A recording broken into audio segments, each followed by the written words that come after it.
반갑습니다. 틈틈이와 알아보는 미국 주식, 오늘은 버크셔 해서웨이를 심층 해부합니다. 단순한 기업 분석을 넘어서요. 이건 한 시대가 끝나고 새로운 시대가 시작되는 정말 거대한 사건이거든요. 지금 시장 상황을 보세요. 인플레이션에 지정학적 불안에 AI는 산업 지형 자체를 완전히 바꾸고 있죠. 바로 이런 격변의 시기에 투자의 현인 워런 버핏이 떠난 겁니다. 과연 버크셔라는 이 거대한 배, 버핏이라는 선장 없이도 순항할 수 있을까요? 오늘 그 깊은 이야기를 시작해 보겠습니다. 오마하의 현인, 정말 이 칭호가 전혀 아깝지 않은 인물이었죠. 그의 투자 철학은 그냥 기술이 아니라 수많은 사람들에게 불을 쌓는 지침서나 마찬가지였습니다. 그런데 그가 마침내 경영에서 손을 뗐습니다. 이게 그냥 CEO 한 명이 바뀌는 그런 차원의 문제가 아니라는 거죠. 버크셔 해서웨이라는 거대한 제국이 수십 년간 쌓아온 모든 것을 물려받는 동시에 그 엄청난 무게를 짊어지고 한 번도 가보지 않은 길을 떠나야 하는 그런 중대한 기로에 섰다는 뜻입니다. 무려 60년입니다. 정말 엄청난 시간이죠.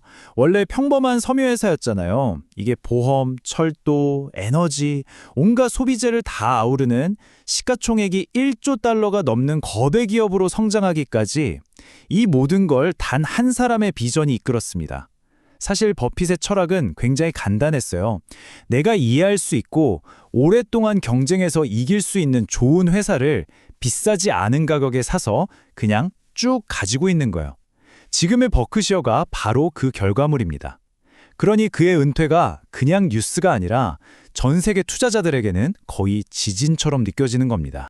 자, 그럼 지금부터 버핏이 없는 버크셔를 이해하기 위해 꼭 짚어봐야 할 것들을 하나씩 살펴보겠습니다.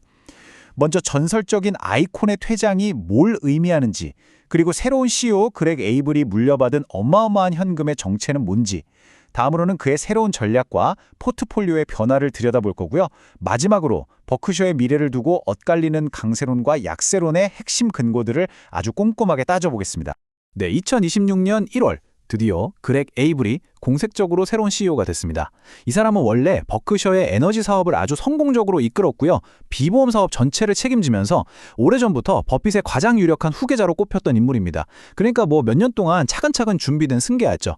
그런데도 월가에서는 계속 물어보는 겁니다. 버핏의 그 마법 같은 능력, 그 이름값이 주는 신뢰 없이도 이 제국이 과연 괜찮을까 하고 말이죠. 그러니까 핵심 질문은 사실 간단해요. 그런데 아주 심오하죠. 살아있는 전설을 도대체 어떻게 대체하냐는 겁니다. 버핏은 그냥 경영자가 아니었잖아요. 2008년 금융위기 때처럼 모두가 공포에 질려 벌벌 떨 때 오히려 혼자 딱 들어가서 과감한 투자로 위기를 기회로 만드는 그런 상징적인 존재였죠. 이제 그 상징이 사라졌는데 버크셔는 과연 어떤 모습일까요? 이게 지금 시장이 가장 궁금해하고 또 걱정하는 점입니다. 물론 그렉 에이블의 어깨가 정말 무겁겠지만 그렇다고 빈손으로 시작하는 건 절대 아닙니다. 버핏이 정말 다른 어떤 CEO라도 부러워할 만한 엄청난 유산을 남겨줬거든요. 그중에서도 단연 압도적인 건 바로 현금입니다. 현금으로 만든 거대한 요새라고 할 수 있죠. 최근 공시 자료를 보면요. 버크셔가 가진 현금이 정말 상상을 초월하는 규모입니다. 근데 이게 그냥 주식처럼 위험한 자산이 아니고요. 대부분이 미국 단기 국채예요. 그러니까 사실상 현금이나 마찬가지인 아주 안전한 자산이라는 거죠. 이건 그냥 우리 돈 많다 자랑하는 게 아니고요. 시장에 어떤 충격이 와도 우리는 끄떡없다. 오히려 그때를 기회로 삼을 수 있는 엄청난 실탄을 가지고 있다는 뜻입니다. 이 현금이 쌓이는 속도를 보면 더 놀랍습니다. 불과 몇 년 만에 현금 보유액이 거의 4배 가까이 늘어난 게 보이시죠? 이게 그냥 장사가 잘 돼서 우연히 돈이 쌓인 게 아닙니다.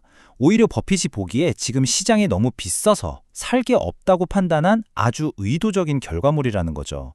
다시 말해서 이 엄청난 현금 더미는요. 버크셔의 성공을 보여주는 게 아니라 시장이 위험하다는 버핏의 경고 메시지나 다름없습니다. 네, 그래서 월가에서도 바로 이런 분석이 나오는 겁니다. 이건 단순한 방어 전략이 아니라 시장이 너무 과열됐다는 버핏의 마지막 경고라는 거죠.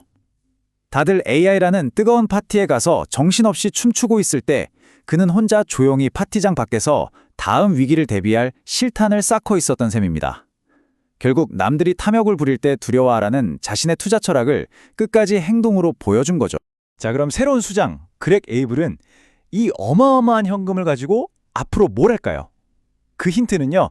이미 버크셔의 주식 포트폴리오 안에서 조금씩 보이고 있습니다. 아주 미세하지만 굉장히 의미 있는 변화가 시작됐거든요. 어쩌면 이게 버핏의 그늘에서 벗어나 에이블의 색깔을 보여주는 첫 번째 신호일지도 모릅니다. 지금 버크셔의 전략은 정말 정교한 줄타기 같아요.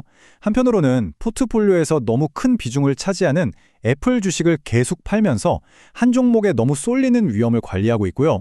다른 한편으로는 뭐랬냐? 바로 구글의 모회사죠. 알파벳에 새로 투자를 시작했습니다. 이건 정말 상징적인 움직임이에요. 과거 기술주를 멀리했던 버크셔가 AI 시대를 맞아서 어떻게 진화하고 있는지를 명확하게 보여주는 신호탄인 셈이죠. 자, 그럼 이런 막대한 현금과 유연한 전력 변화를 보면서 버크셔의 미래를 아주 밝게 보는 사람들, 이른바 강세론자들의 핵심 논리는 뭘까요? 이 사람들의 주장은 딱 이겁니다. 워런 버핏이라는 사람은 떠났지만 그가 설계한 버크셔라는 시스템은 영원할 거라는 거죠. 강세론자들이 보는 버크셔는 말 그대로 금융계의 철옹성입니다. 이 성의 힘은 크게 두 군데서 나와요. 첫째는 보험 사업입니다. 우리가 보험료를 먼저 내고 보험금은 나중에 받잖아요. 그 기간 동안 버크셔는 우리 돈을 사실상 공짜로 빌려서 투자를 할 수 있는 겁니다.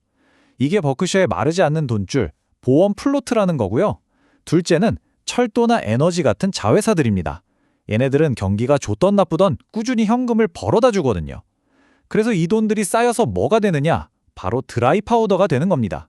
2008년 금융위기 때처럼 모두가 망한다고 아우성칠 때 버크셔는 이 돈으로 골드만삭스 같은 회사를 아주 싸게 살 수 있었죠. 바로 이 돈 버는 시스템, 이게 버핏이 남긴 최고의 유산이라는 겁니다. 하지만 이렇게 좋아만 보인다고 생각하면 오산이겠죠. 이 견고해 보이는 성에도 약점은 분명히 있습니다. 버핏이라는 위대한 설계자가 떠난 지금 버크셔의 미래를 어둡게 보는 약세론자들의 주장도 아직 날카롭습니다. 한번 들어보시죠.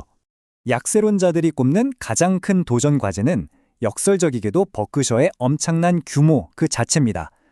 회사가 너무 거대해져 버려서 웬만한 회사를 인수해서는 전체 실적에 티도 안 나는 거예요. 뭐랄까, 거대한 항공모함의 방향을 작은 보트로 밀어서 바꾸려는 것과 같다고 할까요?